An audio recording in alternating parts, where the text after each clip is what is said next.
আসসালামু আলাইকুম, কি অবস্থা সবার? আমি রাসেল। তো বাড়িতে গিয়ে যে জিনিসটা সবচেয়ে ভালো লাগে সেটা হলো নিজের গাছের সবজি, ফল এগুলো। তো এবার বাড়িতে গিয়ে দেখি গাছের মধ্যে কাঁচামরিচ লাল লাল হয়ে আছে, তারপর বিশ্বাস করবে না গাছ ভর্তি লেবু, মানে এক একটা লেবুর মধ্যে এত রস আর এত লেবু ধরছে। তারপর আমি আমাদের ঘরের পেছনে যে পেঁপে গাছটা লাগাইছি সেখানে একটা পেঁপে একদম ফুল পাকা।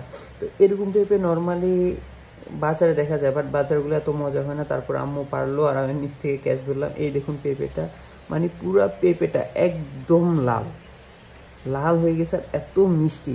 তারপর চলে গেলাম জমির দিকে, তারপর সেখানে আমাদের একটা কাঁঠাল গাছ আছে, সেই কাঁঠাল গাছের মধ্যে 3টা কাঁঠাল ধরছে। হ্যাঁ, তো একটা কাঁঠাল না 4টা কাঁঠাল ধরছে, একটা কাঁঠাল পেকে গেছে। তো আব্বু কি করো কাঁঠালটা কেটে নিল। এই যে হলো কাঁঠালটা, এই কাঁঠালটা মানে কোষগুলো এত বড় না এত ছোট না, বাট অনেক মিষ্টি, আপনারা দেখলেই বুঝতে পারবেন। দেখুন কালারটা, দেখুন জাস্ট কাঁঠালের, মানে কালার দেখে বোঝা যায় যে কাঁঠালটা কত মিষ্টি। তো বাইরে আসলে আমার এই জিনিসটা খুবই ভালো লাগে যে মানে গাছের মধ্যে অনেক কিছু থাকে, যে ফল, তারপর সবজি, তো মানে বাইরে থেকে কিনতে হয় না। তো এই জিনিসটা আমার খুব একটা পছন্দের একটা জিনিস। তো সবাই ভালো থাকবেন, দোয়া করবেন, থ্যাংক ইউ।